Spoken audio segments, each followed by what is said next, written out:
today was bad. Light work, people. Light work. It seems we're soft all over the pitch.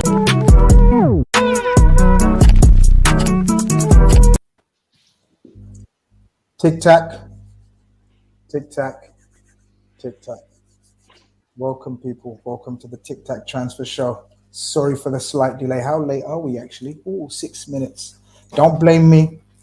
No, I'm not to blame this time. And don't blame these young men on the screen as well. It's the American who didn't work out the hours and the clocks and the time differences, and he realized he's still at work. But as they say, the show must go on, right? The show must go on, and there's absolute plenty of insight and knowledge with my other two panelists, as you can see, to get us through. Obviously, Dan from his well, I don't know. We'll find out from his cricketing adventures this week. How's it gone? He's got a bit of a tan, so it looks like he's been out on the pitch. Have you any games in mid? You don't do midweek games, surely? Very, very occasionally we do midweek games, Grizz. None this week. Train twice a week. So you got last night and then tomorrow night. But then 2 games the weekend just gone. And I'm pleased to report that we won both. So we're moving well. Wow. Liverpool Career Club is lining up nicely with Liverpool Football Club. Things are going good. And you know when you say training, are you talking about nets? Yeah. In my day, we used to just do nets. That's what training is. Yeah, we do a little bit of fielding and stuff, but generally speaking, it's just nets. Yeah. Get in the nets, man. Outdoor, right? Because it's summer now. Yeah. Great stuff. Steve, I know you've got a day off tomorrow. Looking forward to it. But apart from that, how's things? Busy, mate. Busy. The world doesn't sleep. People buying Mercedes-Benzes don't sleep, it seems. So the virtual world is alive and well. Just podcasting and lockdown social media stuff has given people confidence to buy 50, 60, 70,000 pound cars sat on their settee with a cup of tea. But it keeps people like me in work, mate. So let's not quibble. But I'm well. Glad to be on again. So I haven't spoke with you, Dan, about football for a good few weeks now. I was on with Grizz earlier on in the week. Look forward to it. So yeah, let's do it. Exactly. Look, it's the best time of season to talk because it's transfer season, and you can start making up things in your head. You can start fantasizing about who to bring in and who to bring out and formations and all that kind of stuff that you don't really get a chance when the season's going because you're so engrossed in matches after matches after matches. And this kind of gives you about a week or two to relax, and then you get into it again. And Liverpool Football Club tend to surprise us, and they surprised us again by getting some business done early. Of course, Darwin Nunez through the door, Dan. A major part of the business, I'd say, is already done in terms of Luis Diaz. We knew that was going to be brought forward. Was going to happen in the summer, but was brought forward in January. Fabio Carvalho, we know that's already happened. Yeah. And now a major attacker that we've been kind of hoping that we get in the next couple of windows has happened nice and early, right? It's great stuff so far. Yeah, it certainly is. Yeah, but you're right in what you say in terms of being a major sort of chunk of our business. That's probably the case in terms of personnel and financially, you'd imagine, because the way we've been run quite frugally over the past few years, we're talking upwards, whichever way you want to add up the Nunez money, we are definitely north of 100 million now when you put those 3 together, and quite a long way north of it as well. But yeah, it's great to see us getting business done swiftly, unlike some of our rivals. I think that's really important. You see other clubs who we've been sort of directly challenging with and against in one way, shape or form struggle to get people over the line. We don't seem to do that at the minute. So that's a good sign of where we're at and how we're being run, which is really important. But yeah, I think in terms of the attacker, with the whole Mane stuff going on in the background, which still continues to go on, I think it was really... Imagine this Mane stuff was going on and we hadn't signed Nunez and we didn't look like signing Nunez. There'd be panic. There'd be sort of slight panic in the fan base. But because one's already through the door, I think people are quite relaxed about the Mane situation. It's not ideal, but we're already kind of covered. So, yeah, it's all good. It's a good start to the window.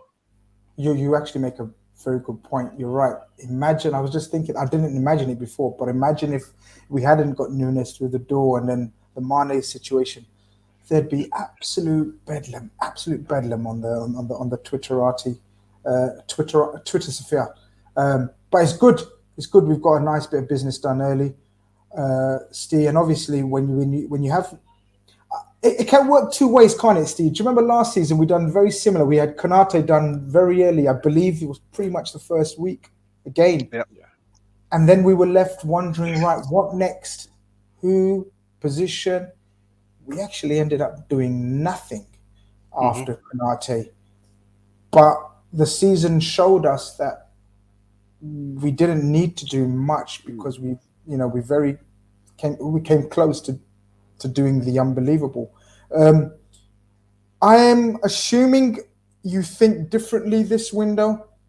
So, or am I assuming wrong? Tell me what you think now, because obviously the noise sort of, again, on social media, which is what we're part of, I guess, suggests that we can't have a similar ending to the transfer window like we did last season, where we got some business done early and we didn't do anything else. I think we probably need something else done this window. Do you agree with that notion? Certainly, if Oxlade-Chamberlain moves out, we probably need to replace him. We've spoke about this on previous shows, Grizz, where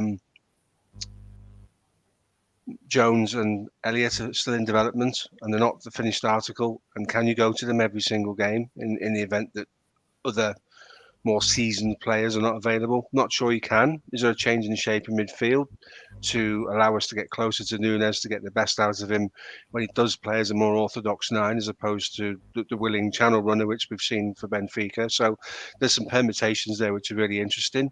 I think what we need to learn from last year is that whatever the club decide to do, they've got this covered, and we don't need to have a meltdown, and we don't need to stress. And you and Dan make the point, if we hadn't got Nunez, we'd be in the air raid shelters at the moment, avoiding Twitter, wouldn't we? So, it's a situation that we've got, that if we don't sign anybody else, I'd like to see a midfielder, but I'm not going to throw my toys out the pram, because I'm not privy to what's going on in the football club, and I don't understand what Jurgen Klopp's plans are for the players that we've got. One thing that's definitely worth mentioning is, had Harvey Elliott not had the ankle injury, he may have had 35 Premiership games under his belt, and we would be in a different situation regards him, his development, and what we think he can add to the team across the season. So what's not to say we've not had a reset, and we're doing it 12 months later with Harvey Elliott in the left side of midfield. A lot will be made evident in pre-season and at the first game of the season, where I think we might see that, because he's more advanced and he's got more guile than Henderson in terms of he sees diagonal balls and quick reverse angle balls into the front three, which we all know Henderson's stock passes, play it back to him and he chops it into the box with the sand iron. We know that's his go-to every single time. There's nothing wrong with it because we get goals from it, but variation is probably what I'm trying to say. So I think if Oxlade-Chamberlain goes, and I suspect he will, for his own sanity more than anything else, because he's a footballer, he shouldn't be sitting on the bench watching games of football, then I think it would be prudent to bring somebody else in. And the point I spoke to you about in the group chat, Grizz, is if someone makes a move on Bellingham, and we know Real Madrid, there's rumours that they might, do Liverpool sit and watch that unfold and him go? Or are the links and the conversations around the club that we're really up for that? Does that test the metal and see what we do? So I think realistically we probably need to bring one in, but I wouldn't be overly surprised if we didn't bring anybody in. Yeah, look, you've summed it up pretty much. I don't think there's any need to carry on for the rest of the show the way you fucking summed it up. It's absolutely brilliant. But we must go on. But and you mentioned a few names, and Dan, obviously, there's always names. Everybody wants names and links, and sort of we get excited, don't we, in terms of sort of who's the profile of player. Well, first and foremost, positionally, obviously Steve's talked about the midfield area, and I guess that's the next area of the pitch that I look upon in terms of, we've discussed before, didn't we, that we seem to think that defense is sorted. Yeah. We may have an issue actually. What do you think about Kelleher's comments recently in terms of he wasn't very committal, was he? He was sort of, I'll see at the end of the season. Is he too good of a goalkeeper to be number 2, do you think? Or do you think somehow we need to kind of convince him he will get plenty of game time? Because I think we all to a man agree Adrian's time's up, right? Yeah. Yeah, 100%. It's all of the above for Kelleher. He's too good to be in number 2, if we're going to be honest. Perhaps sort of outside the top 4, I'd say he's a number 1 in pretty much every club down in the Premier League. I think he's that good a goalkeeper. His quality is exceptional. I've made the comment before on different shows, whereby I think he's arguably the second best goalkeeper Liverpool have had in the Premier League era, which is saying something because I think he's that good. So he does deserve first team football. We need to convince him he's going to get that at Liverpool at some point. I think that's really difficult to do because we know goalkeepers' longevity is much longer than outfield players. So we've got years left of Alisson yet, quite frankly, which is brilliant, but not great for Kelleher. So I do think there's going to come a summer whereby he might have to leave in order to get that football, whether it be on loan or permanent. I do fear that might be the case. I don't think it's right now. I think we can hold on to him. I think he's young enough to stay and learn a little bit yet. His comments, I listened to them sort of live on air, if you like, and they were a little bit stock in trade answers for me. It's pretty much what you'd expect him to say, I think. And he's clearly ambitious. He clearly wants to be playing more football. I think any footballer, Steve mentioned Oxlade-Chamberlain, any footballer would want to play more football, but I don't. Yeah, in one way, it's a good sign of ambition he's showing, isn't it? Yeah, of course. I just don't envisage a situation whereby he's going to force anything just yet. I don't think that we're at that stage. I think it's crucial, though. I do think when I heard him and read what he had said, it is crucial that we do convince him, isn't it, Steve? We that's one area that we wouldn't have thought about reinforcing or messing about with or worrying or stressing about, right? Because we've got the best goalkeeper in the world, and in my opinion, probably the best young number 2 in the world as well. So that's one area we would have thought everything's fine. We don't need to do anything there. Absolutely. I think we could be a victim of our own success in that regard with him, in the sense that he's played in a cup final and he's been, the hero on the day.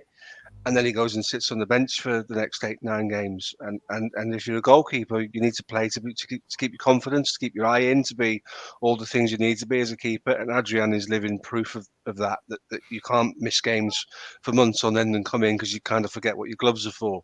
So it's really important that we give this guy exposure. If we do the same next year as we did this year, where we sort of go large to some degree on the cup competitions, he will get 20 plus games under his belt. It just depends on what the plan is.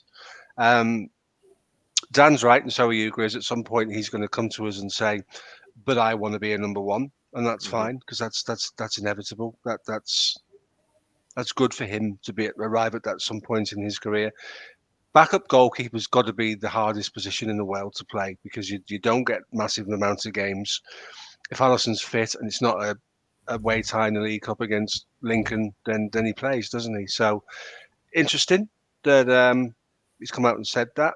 He's obviously got one eye on it. He's obviously got someone talking to him, about what's your career plan, where you're going to go and how soon. How close is Pitaluka to being someone that potentially in 18 months' time, a year's time, 2 years' time, could step up and be that number 2? We brought him in for a reason. He's obviously got something, and he's still there, and he's not been sent out on loan. And I don't know, you guys probably have watched the goalkeeper training drills. They're all really, really intense, and all of them are absolutely superb. And hopefully we see a bit of development from the youngster. It's inevitable at some point Kelleher's going to want to go and be somebody's number 1, but just not yet. So let's not have this conversation at all for 12 months, and then let's have a review in 12 months' time, because 12 months is a long time in football, isn't it? Absolutely. But again, look, it was just something I thought of to bring up. It wasn't really on the agenda as such, but I just recall that interview he said, he made, and I thought to myself, oh yeah, we don't need that. Jamie in the chat as well, Big up yourself, Jamie. Hope you're keeping well. He says, after the Champions League final, I was glad to have a break from the football. However, Darwin coming in has me wishing the season started tomorrow. Haha. It's true, isn't it, Dan? It's amazing what a signing, and especially a big name, big price signing, can have the effect on you. Because obviously, we bought Carvalho. That was pretty much quiet and sort of, not too much hoo-ha around it. And then obviously the impending Calvin Ramsey. This is, even though it's probably young, he's older than Calvin Ramsey actually, and Fabio Carvalho. This is the one that's got everyone talking, right? And I'm so much looking forward to preseason already, Dan. Yeah, same. I was thinking about that today. Actually, I can't wait to watch him at Tranmere and what have you in a few weeks' time. I can't. Yeah. But I think the Carvalho one was obviously essentially done in January, wasn't it? And it was exciting at the time. I think everyone was sort of lying in bed, refreshing Twitter like mad that night, thinking if it was going to go through or not. But the Nunez one, I think it's so exciting because obviously, like you mentioned, the price tag. We've seen Uruguayan strikers at Anfield before, and we all know what that's about. But also the fact he played against us, and he was such a threat. Like we spoke about it last week, and he was phenomenal in both legs, if we're honest. So we've seen what he's all about, and not only that, we've seen what Jurgen Klopp's all about when he gets his hands on someone like that. And if this football club right now is willing to go and spend that sort of money for Klopp, there's something special there. I think that's what's so exciting about it.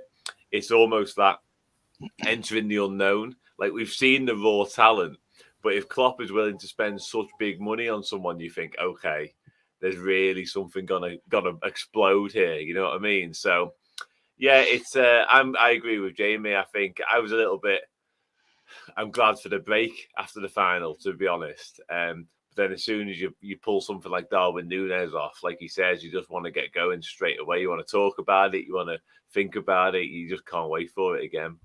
And one of the things that we fans do is straight away when you have something like that come through the door nice and early, you start thinking formations and how he's going to play, where he's going to play, and we start envisaging tactical changes that may sort of take place in the up and coming season. But I think it's quite relevant, Steve. I know me and you've spoken about it in private as well, and we've done a few shows about it as well. But I think it's pretty crucial, especially in terms of how we deal with the rest of the transfer window, in my opinion. Just wanted to get your thoughts, because we know Sadio Mane is pretty much gone, right? And we know, even though he played through the center in the last few months, he was predominantly a wide man, wide forward. We know Darwin Nunez is predominantly a central striker, even though he's got a tendency to come off the left or play on the wide left. So that's, in effect, one in, one out as an attacker, but a different type of attacker completely. So it begs the question, do you envisage a tactical change which would mean a difference in transfer strategy? Because maybe we don't need to go hell for leather for a central midfielder if we're potentially, I'm just pointing it out there to both of you, if we're potentially going to look to play only two midfielders next season. It's because Darwin Nunez potentially could be the spearhead of a 4-2-3-1 type scenario. So this time round, the possible tactical changes are very important, I feel. Yeah, I have to admit, I'm not a fan of 4-2-3-1. Well, I wasn't with the players we had in our club, purely because the 4-2 means that the central areas are compacted, and you neutralising the space for Salah and Mane when they were playing wide to run into. Nunez gives you a different dynamic through the middle, so you potentially could do it. Then what you've got to find is which of our midfield players has got the guile, got the creativity, got the ability to play on the blind and see runners without giving the game away.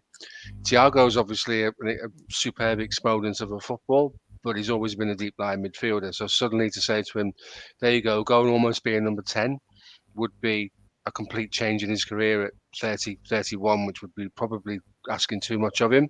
He would be better suited to a double pivot, sharing that with Henderson and Fabinho for me.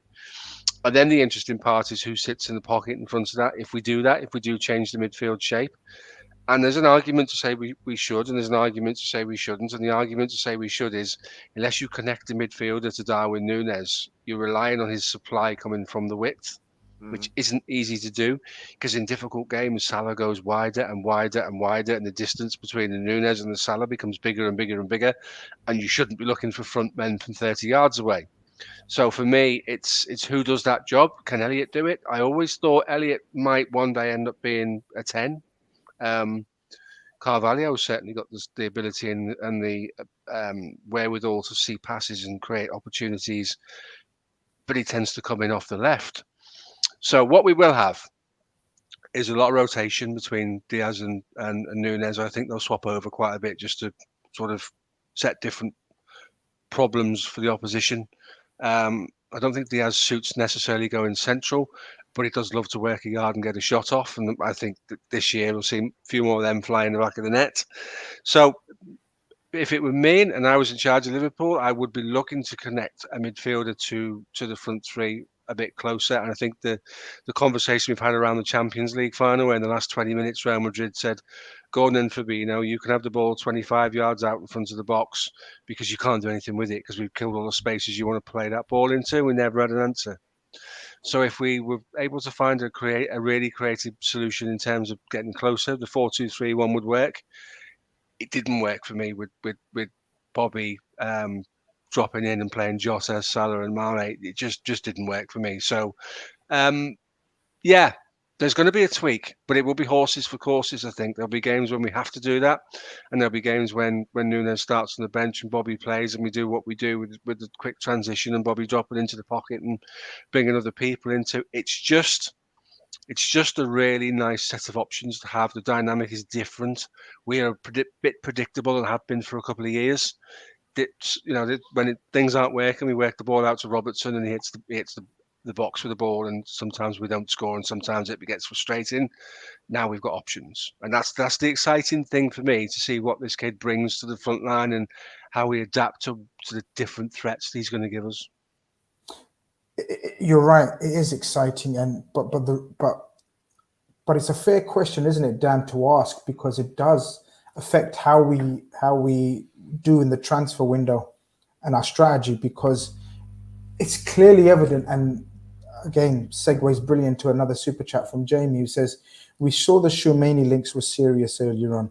Is that an extra indication a midfielder is coming in?"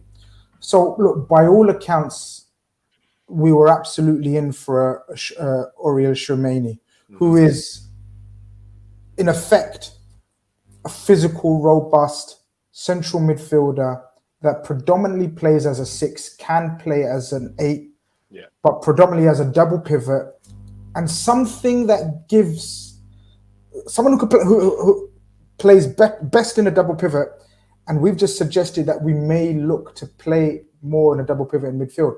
So knowing that we were so in for Tchouaméni and obviously didn't want to go to the levels that Real Madrid ended up paying for him, knowing that we were in for him, Dan, is that a strong indicator that we still may look for someone in that mold? Or do you think if we can't get him, then we probably wait for another option, which obviously we don't need to wait around to say his name is Jude Bellingham, and it's obvious that we cannot get him this summer. Do we go for a plan B, or do we wait for another plan A, which is a total different type of midfielder in Bellingham next season? Sorry, a bit of a complicated question, but you know what I'm saying. Yeah, I do, yeah. I felt like, I must admit, when we were so in for Tchouaméni, it felt like when it looked almost inevitable, and now is inevitable, that we were going to miss out. I thought we were clearly very serious in our interest. Like, all the big reporters, all the big journalists were suggesting that the interest is definitely there. And you did think, okay, so we've missed out, which means that's clearly an area Klopp feels like we need to strengthen. We'll move on to the next target. But then a different part of me said, well, we had that scenario with Virgil van Dijk when we were pursuing him and we couldn't get him. So we just went, okay, we won't get anyone then. We'll wait. And we waited and we got our man. And that was it was quite criticised at the time because it felt like clearly we needed a centre-back. but we weren't willing just to get any centre-back. It had to be Virgil van Dijk, which obviously ended up being a masterstroke, quite frankly. With Tchouaméni, it's slightly different because we can't wait for him because he's gone somewhere else, quite clearly. I believe there are other options we could go and pursue. It's an area that I'd be disappointed if we didn't strengthen, particularly if we are going to stick to the 4-3-3 formation. I feel like we are desperately in need of another body in that midfield department. We were quite fortunate last year with Naby Keita's fitness. Hopefully that carries on. But that was his best season for Liverpool in terms of his fitness last year. Is that luck? Is that something changing? Who knows? But I feel like we need another body. And what I will say, I think we need someone who could do the Fabinho role, because I think we're asking an awful lot of Fabinho year in, year out at the minute. And I know Jordan Henderson does do it and James Milner does do it. But depending on where we're at certain times of the season, we might need them in eights and in different positions in the field. James Milner plays right back cover. We haven't got Calvin Ramsey through the door yet. So for me, I do think we need to go and buy one, most certainly. And you're right, the Jude Bellingham stuff, I think that it's an interesting point you raised earlier in terms of Real Madrid doing something right now could force our hand, because we've seen that with the Luis Diaz deal. Obviously, Tottenham acted and made us react and get him. So if Real Madrid was to do the same, that would be very much welcome on my behalf. But very different players, Bellingham and Tchouaméni, obviously. I do believe we need that defensive one, regardless of what happens in terms of formation. I think we flogged Fabinho for too long now. And some of his worst performances last year, I'm thinking Man City away and Aston Villa, particularly for half an hour before he went off. He looked like he just played too much football, quite frankly. I don't think we can carry on with that. Certainly not in the 4-3-3 formation. I think we need one who can do a bit of everything, but certainly can play in that role. But this is what I'm saying. I mean, this is a great chat from Naman, who says Bellingham is not an alternative to Shu, so it wouldn't make sense. No, exactly. To wait for him. This is what's confusing me, though, guys.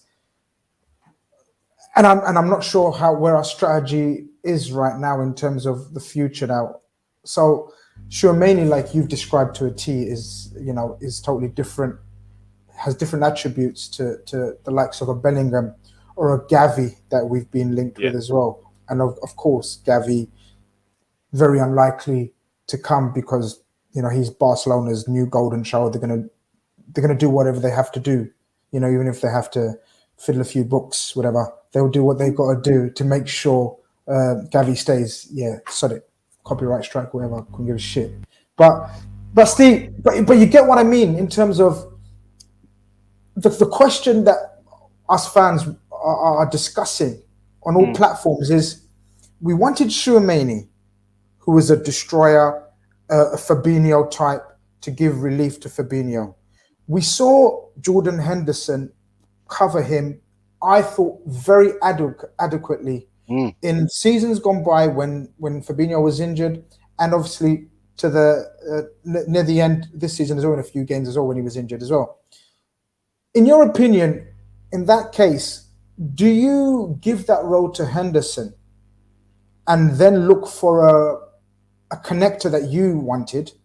So you wanted more of a connector in terms of someone who's going to connect with Darwin Nunez, or 8/10, I think you meant. Is that what you meant? So are you more focused and want our scouts to focus more on that?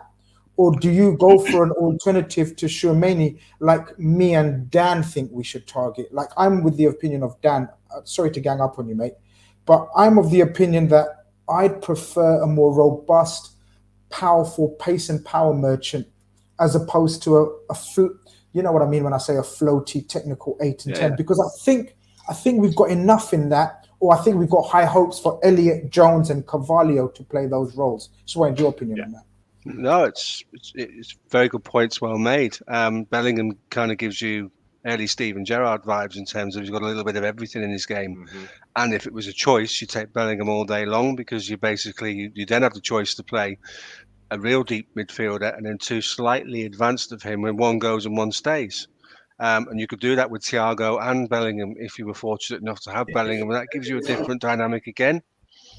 So it's really interesting. If we're going to wait for Bellingham and we need to make a change and we need to bring someone in and we feel we need to be creative, the lad at Leon, Hossam Ur, however you say his name, isn't is available for about 30 million, which is If really that cheap. now, if Yeah.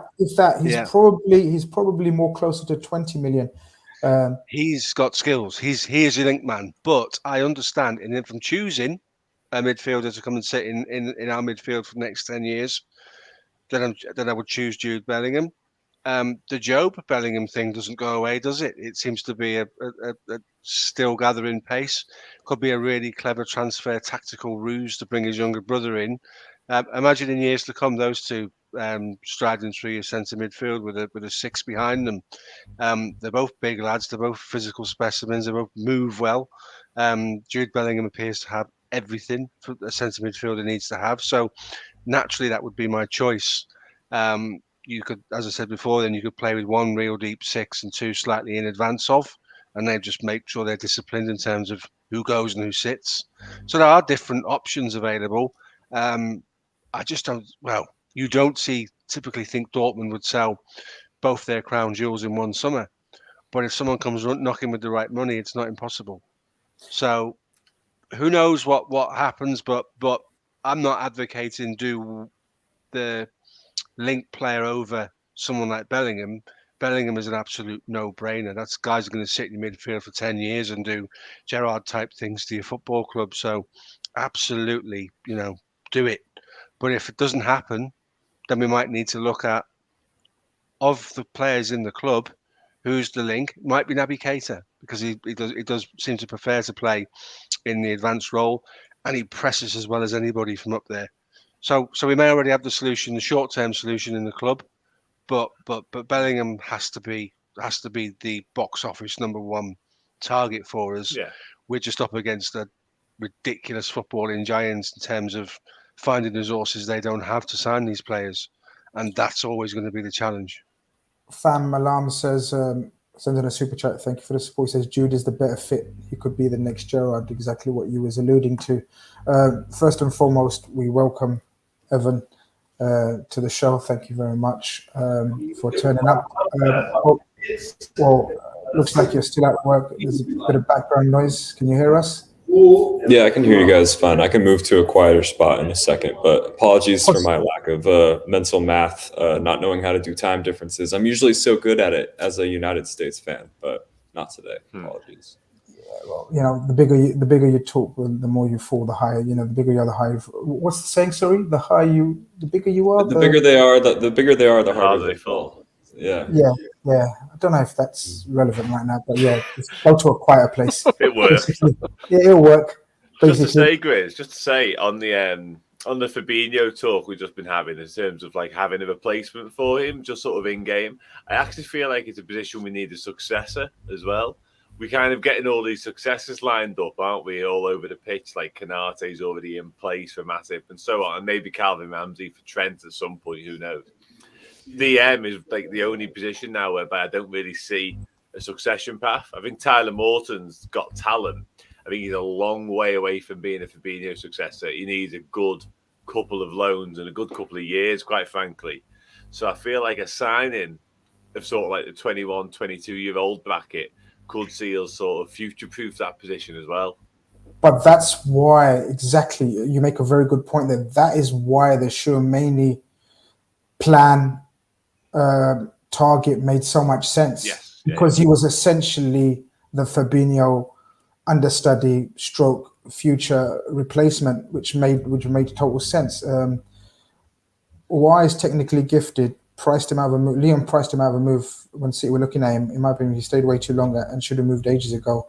I think he's actually he's available for far cheaper now with 1 year left on his contract. But I wanted to get your opinion, and I think Evan's a good person to speak on this, but he's trying to find a quiet spot. The name straight away that was linked with after it was very apparent that Tchouaméni wasn't going to come to us, he'd chosen Madrid, was Ibrahim Sangare from PSV.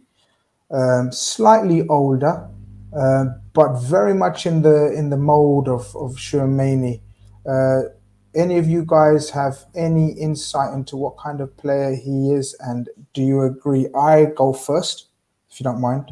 Yeah, I've got no choice really. Fucking boss around here, mate.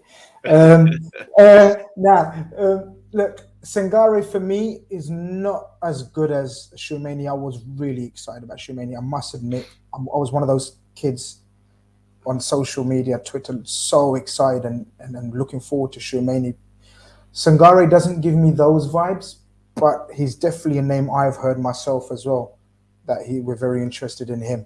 But so are a couple of other clubs. Again, of absolute physical specimen, 6'3" or something. Had a very successful, very good season with PSV.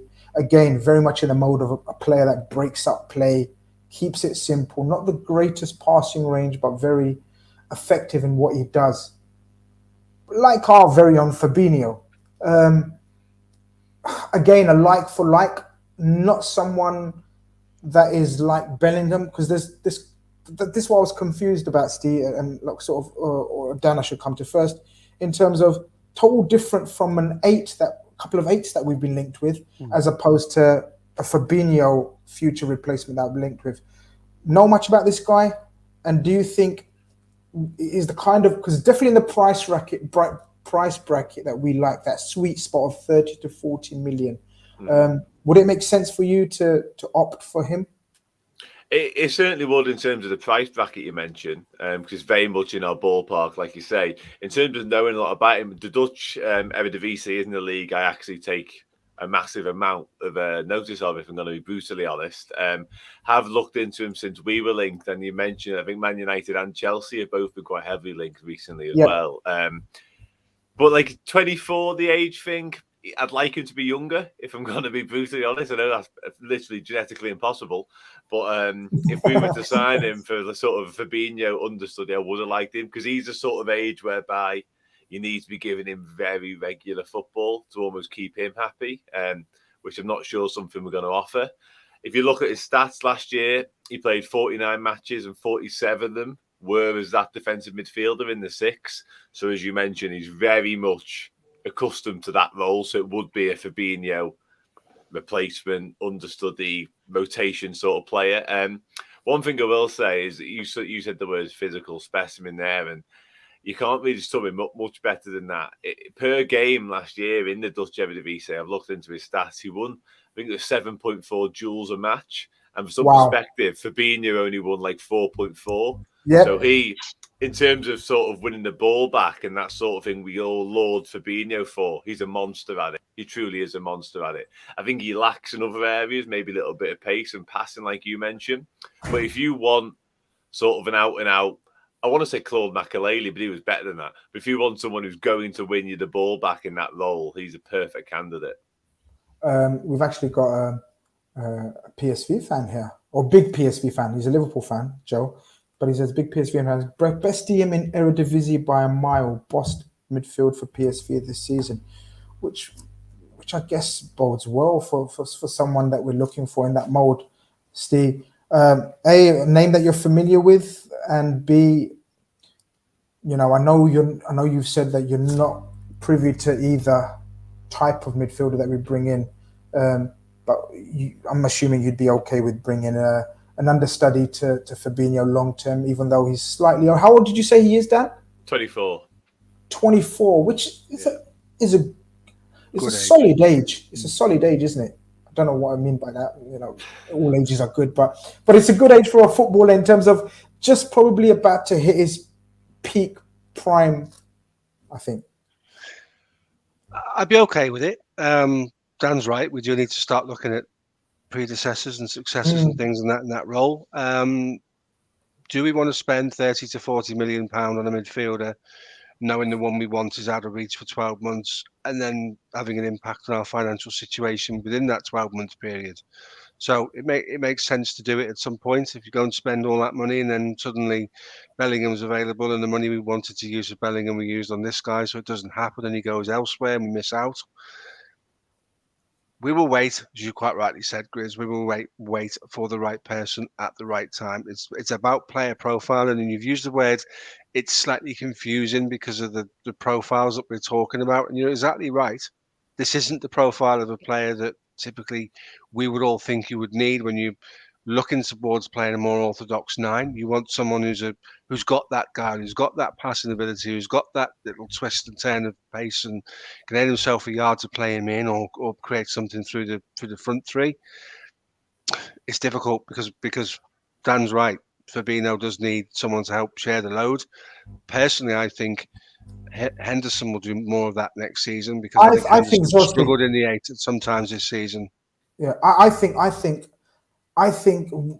personally go for that option. I agree. I mean, totally agree with you. I think he has struggled as an 8, even though it may be his favorite position. I think this is where I'd hope Klopp overrules his heart, maybe. Yeah. Like sort of, do you remember Klopp alluded to Henderson told me about he's so brilliant at 8, and you know what? He's right. But I think that was about a season and a half ago, wasn't it? And that's a long time in a footballer's career once they hit over 30, 31, right? So, yeah, I'm in agreement with you. I would rather give that to Henderson until we find the right sort of predecessor. Which is why we might wait. Which is what we've all alluded to it. We have a history of waiting, haven't we? Dan made a very good point using Virgil van Dijk as a reference point before, where we didn't get him and we waited and then we got him. And it's the right player that seamlessly goes into your club. And as soon as he's in there, you think it was worth the wait because he's everything we wanted him to be. And you might see that happen in the midfield as well. If we do share the 6 between Fabinho and Henderson, and like you, I'm a fan of that idea, then for me, that's pretty much covered. Dan also made a point before about at certain points in the season, you may not have the luxury of doing that. But this is where you have to rely on the development of a Curtis Jones and the development of a Harvey Elliott and the availability. And hopefully we see the same type of availability from Naby Keita because you've got 3 bodies that can play in slightly more advanced positions and would want to play in slightly more advanced positions as well. If you said to Curtis Jones, you're going to play this weekend, mate, and you're going to be the number 6, he'd look at you as if to say, what are you talking about? I used to be a winger, mate. Don't be playing me in the number 6 pocket. So it's a difficult one. Are we being influenced by what we're reading as opposed to what the club might be thinking in terms of the PSV lad? Might not even be an option, but it's been romanticised and fantasised about all day long on social media about this guy could be our next signing. If he's a suitor to come in and help with the defensive midfield side of it, then fine, if that's what Jurgen Klopp wants to do.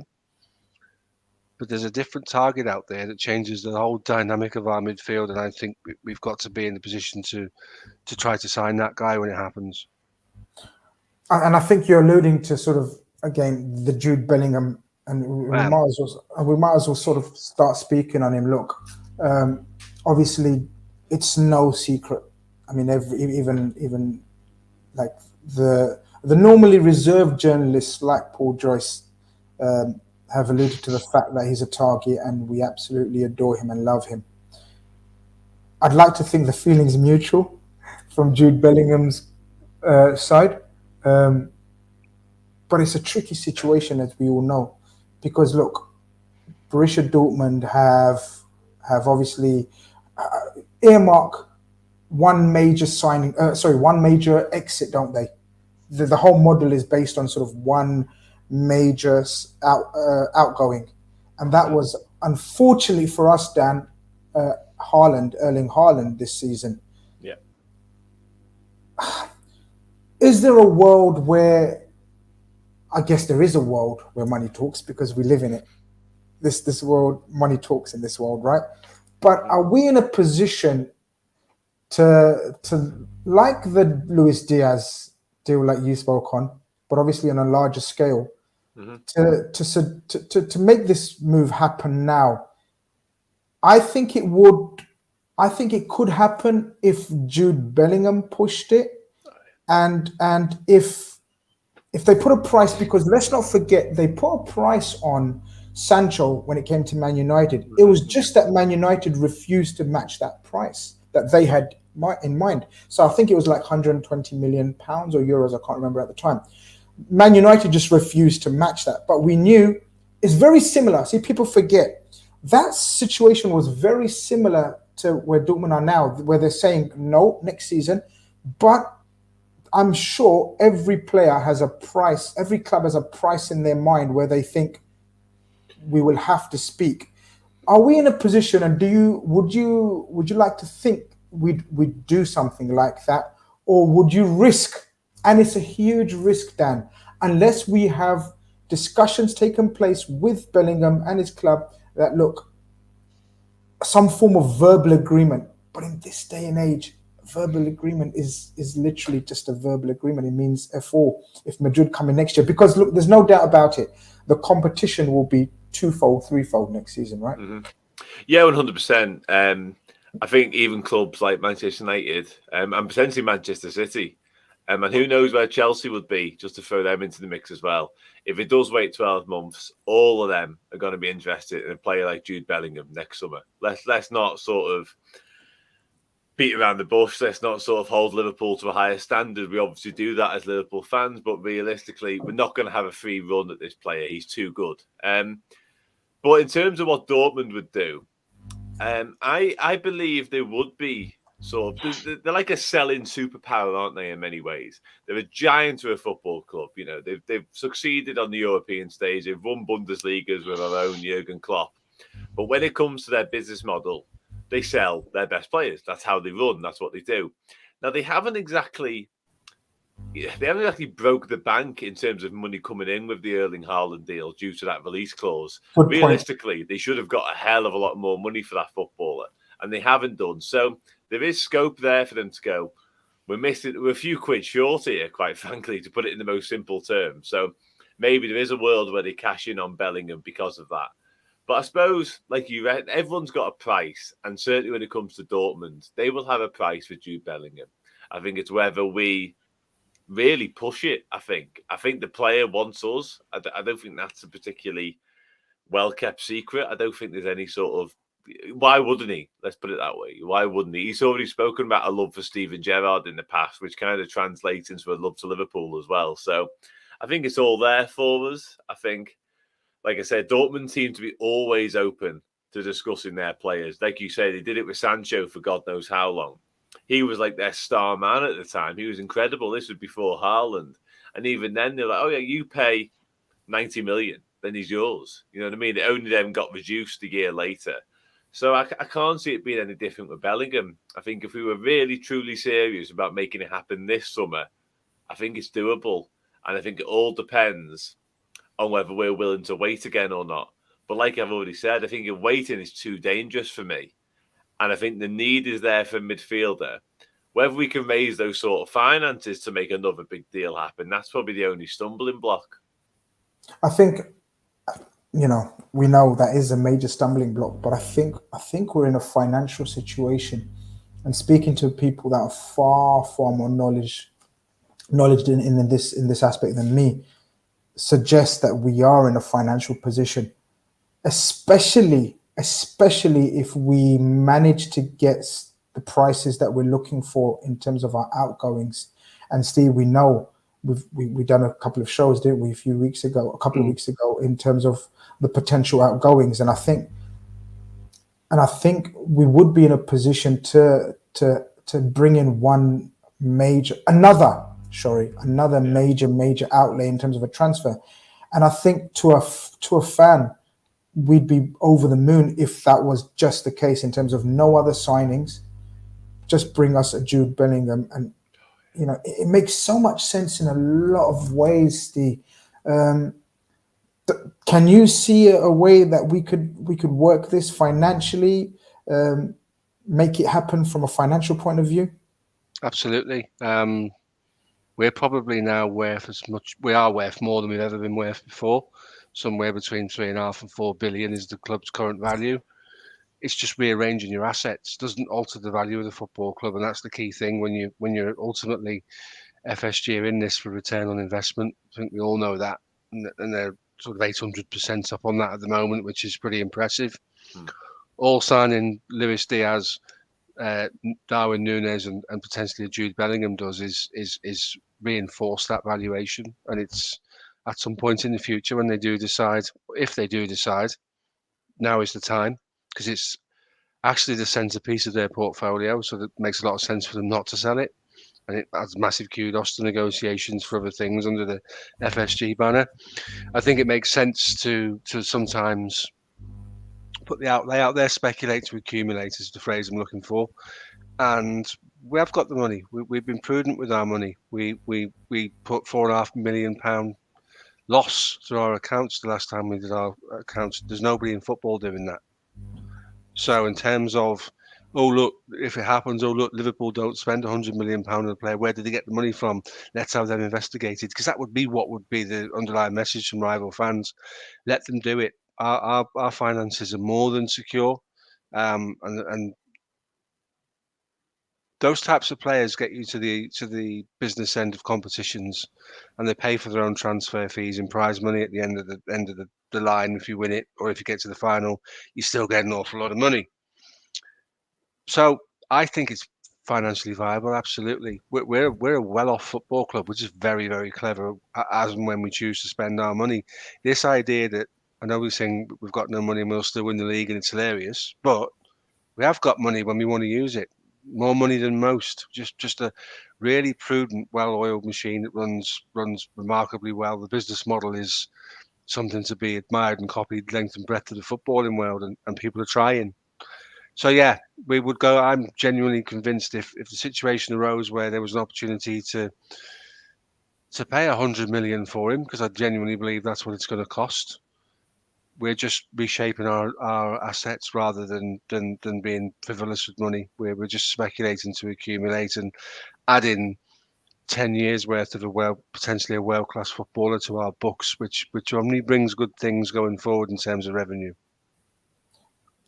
I couldn't agree with you more. I think, and especially if you look at our transfer history, it tells you everything that needs to be sort of told in terms of, if we believe in a game changer, especially a long-term game changer, i.e. Darwin Nunez, right? We obviously think he's a game changer because we're replacing an absolute icon and a legend in Sadio Mane in him, and not only replacing him not replacing him for the now, but for the future as well.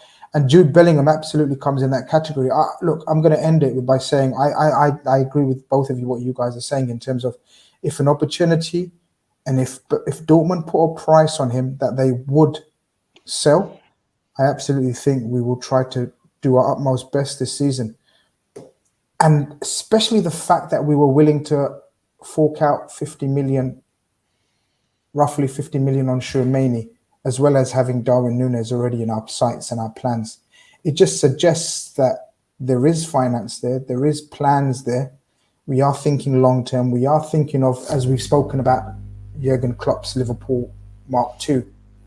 And Jude Bellingham absolutely not completes that, but goes a long way into being a big, massive part of that jigsaw alongside the likes of Nunez, Gomez, Konate, Trent, all the other young players that we've got.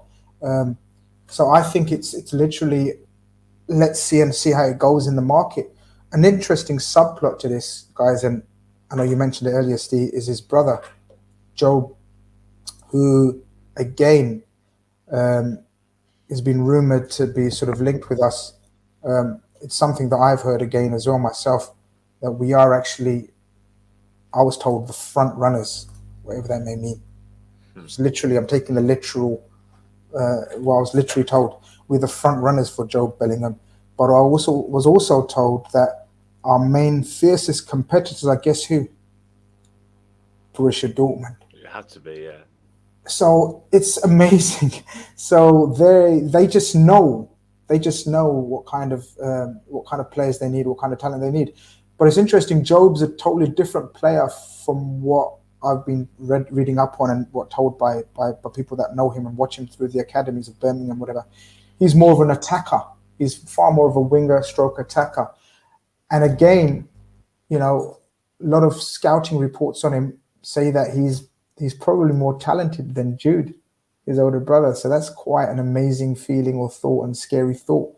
But again, like you guys said, imagine the two brothers sort of performing at Liverpool. Apparently, apparently their father's a Liverpool fan and is trying to sort of he favors the move towards Liverpool for the younger brother, but they've made it very clear that they don't want it to be associated or linked with Jude's transfer or anything like that. But it's definitely something worth keeping an eye on.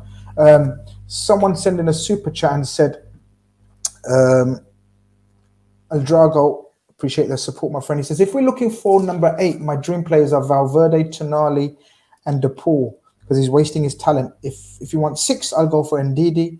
I think his time is done there, and he's still. Ndidi's only 25. Wow, I didn't think he's only 25. Look, El Drago, Valverde is the, I guess, destroyer in chief for Liverpool, for Madrid in terms of the Champions League final. That's a pipe dream. Tonali, we've been linked with him in the past. They don't leave Italy, do they? Serie A. And De Paul's an interesting shout. We were linked with very strongly, weren't we, with him before he went to Atletico. Leeds were very close to him as well, apparently. But I think realistically, none of these are really a possibility. I don't think they're in the kind of profile that we're looking for. Ndidi's an interesting one, Dan. Don't know what your thoughts on Ndidi.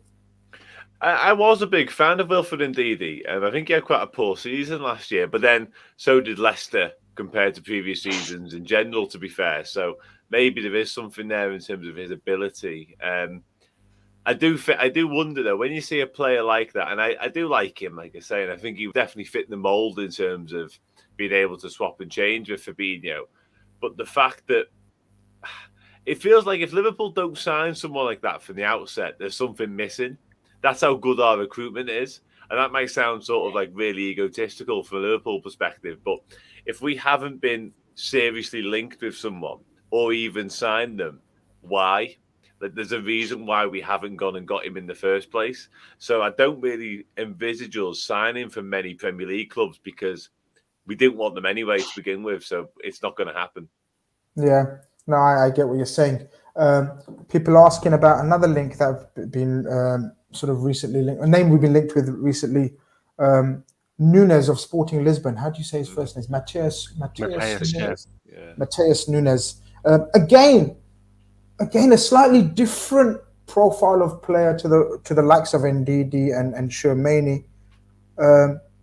Again, from what I know of this player, a box-to-box, very high energy, linked with Man City, who do set up similarly to us in midfield, I guess. I guess their 2/8s play a slightly more attacking role than our 8s. But if Pep has been circling around him, suggests that he's fairly talented, Steve. I personally haven't heard about this link, but a lot of people, there's a lot of noise on Twitter about this guy. Again, that sweet spot of about 30 to 40 million. We've bought the best from Porto. We've bought the best from Benfica. It's only right, as I tweeted earlier this week, we go and target the best from Sporting Lisbon. And apparently this guy is very highly thought of. Again, a dynamic box-to-box type of midfielder.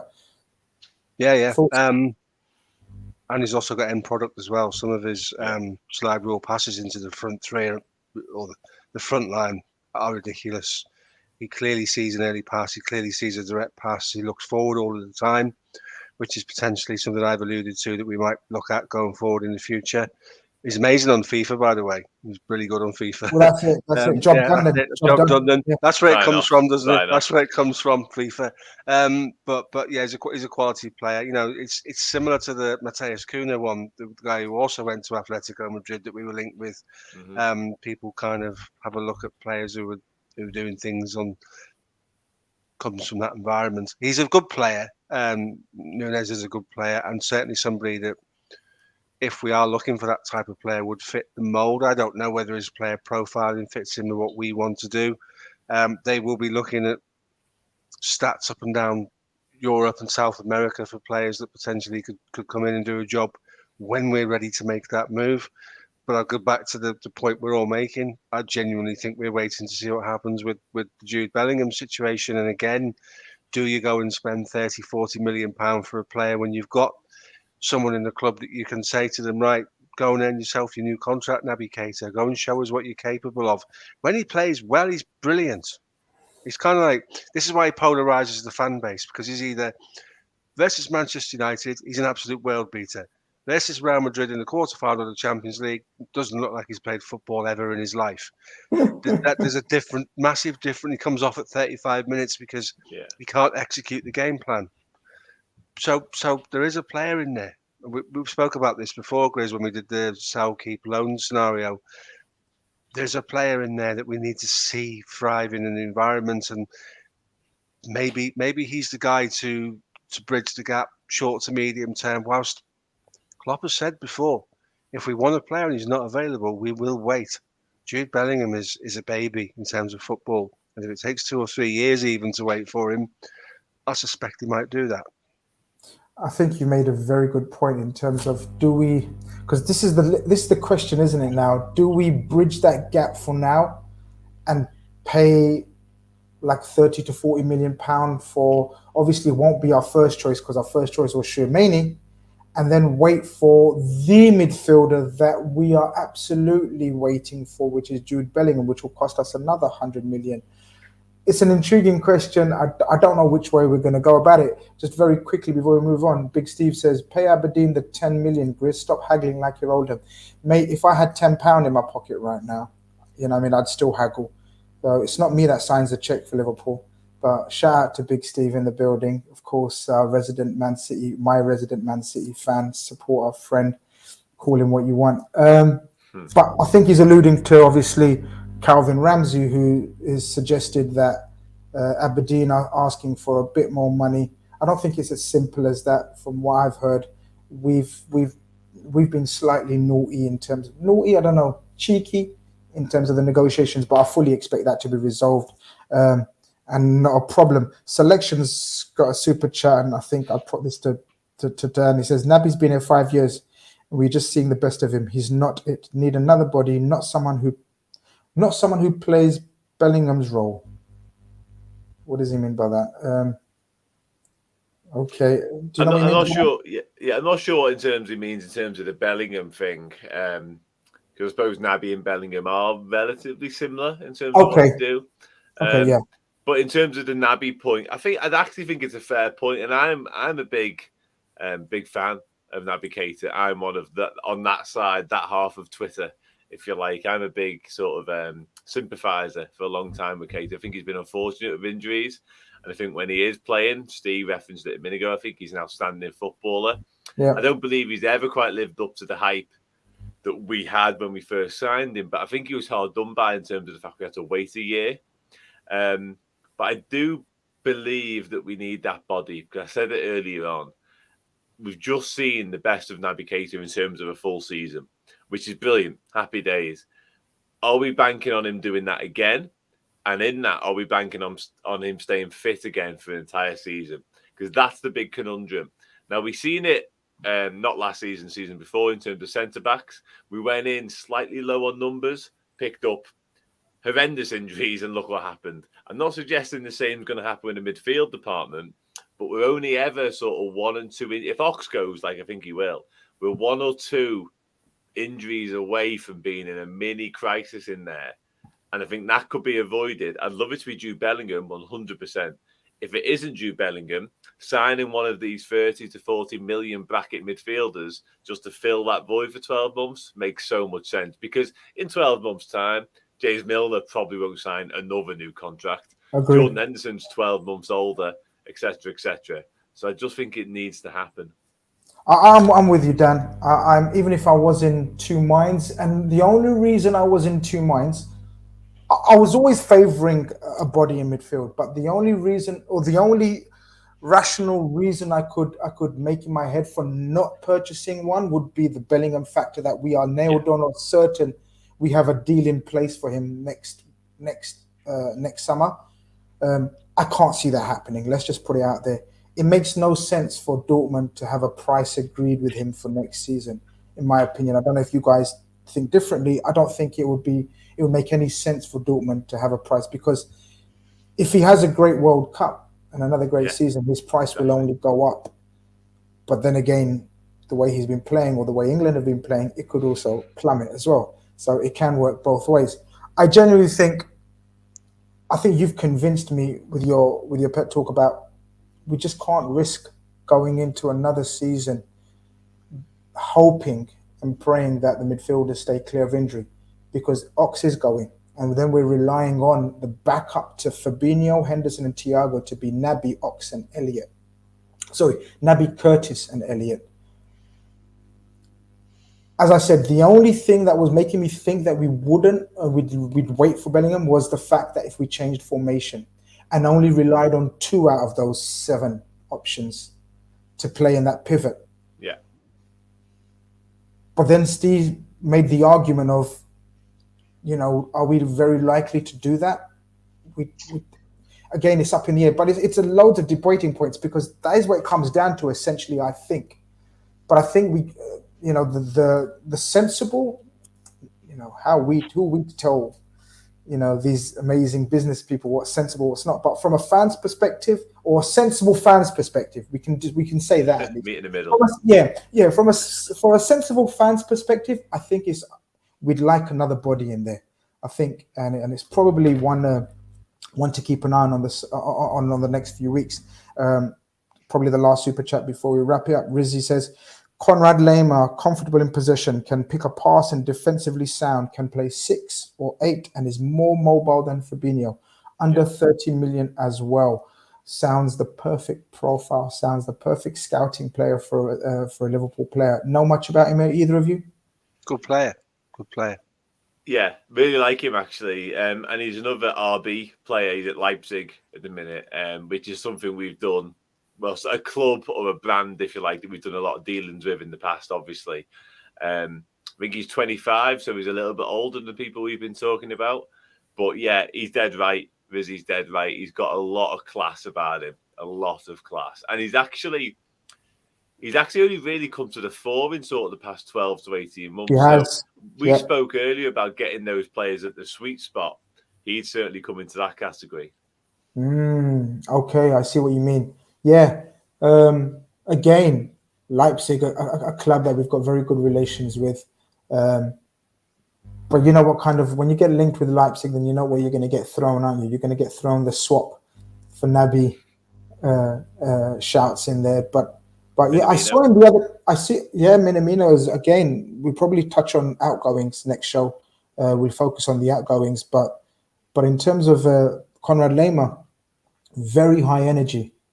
Lower bundles of energy. I saw him play for his national team the other day against France, was it? And played very well, very impressive. But it's one to keep an eye on. I think it's one to keep an eye on. I think genuinely the noises coming out from the journalists, which obviously got a few moans and groans from the Twitter sphere when they said that we may not. What was the exact wording Paul Joyce said, guys? Did any of you remember? I can't remember the exact word. It was essentially, we may wait until next summer to find a midfielder if the right one isn't available right now. And that's neither here or neither there, is it really? No. So I don't know why people get so agitated so early in the window. I can't see a window where we don't add one more body. The only thing swirling around my head is the profile of player in terms of an 8, more attacking player or more defensively minded player. That's the only thing that I'm confused about. But then again, I'm easily confused. We've got the tactical capacity to do either or. Yeah, we can do either or. So that makes it even more interesting, doesn't it? It's a difficult one. It kind of says we might be arriving at a decision where we have sort of more than one game plan, because we've been doing what we've been doing for some time now, and you do need to evolve because teams are figuring out how to neutralize space that we want to play in. And if they hadn't already, Carlo Ancelotti gave them an absolute blueprint in the Champions League final where to put your fullbacks. So it could be that we look to change things. And you're right, Grizz, it could be an 8 hybrid 10 or genuine 6. If it's a 6, then it says to me Henderson's going to stay as an 8, and I just don't see that being a season-long tactic. I'm in agreement with you. But look, it's intriguing. There's a long way to go. This is only the first. I don't think we're week 1 into it. I don't think we're week 2 into the transfer. We're still in the first week, aren't we? Yeah, we are. Yeah. We're still in the first week. But it suggests that, there is names being sort of linked with us, which suggests that we are in the market for another central midfielder. So nothing to panic about, especially on the back of the season we've had and the squad we've got. I think we're more focused on sort of making sure all the players played their internationals, because it's horrendous the way we've still got X amount of players still playing all around the world in international when they should be resting up. But it is what it is. We can't control that, guys. Thank you very much for your time. There's still over 500 of you guys in the chat as well. Your chat has been amazing as always. I can't even keep up with the chat. It's so knowledgeable. Some of you love correcting us as well, which I always love. That's the best part of it. But this has been the Tic Tac Transfer Show. Unfortunately, we're not able to bring you a signing this week, but hey, next week's another week. We may bring you back a signing, and hopefully the mood among the Liverpool fans on the Twitter sphere may be a bit calmer. This has been the Tic Tac Show on Grizz TV. Dan, Steve, we chat again very soon, guys. Over and out. Take care, people.